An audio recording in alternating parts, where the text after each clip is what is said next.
kada govorimo o mjesecu Ramazanu i kada govorimo o događajima koji su vezani za mjesec Ramazan, ne možemo nikako da izbjegnemo, a da ne spomenemo objavljivanje Kur'ana. I upravo Muhammed a.s. i u mjesecu Ramazanu doživio to da mu Allah dželešanu spusti taj Kur'an, da mu Allah dželešanu objavi Kur'an.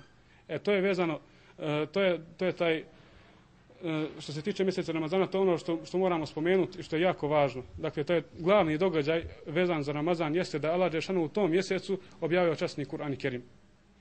I u ovom mjesecu Ramazanu mi recimo imamo priliku kada postimo, da nekada budemo sami, da budemo van ljudi, da nas ljudi ne vide, da nas ljudi ne gledaju.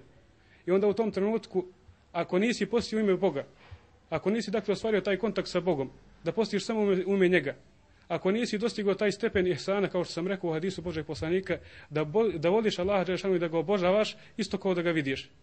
Isto kao da on ispred tebe.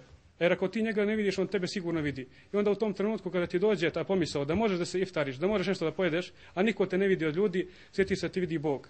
Onda u toku mjeseca Ramazana ne samo da vjernik biva dobar, kao što sam rekao, prema samom sebi, nego on biva dobar i prema drugima.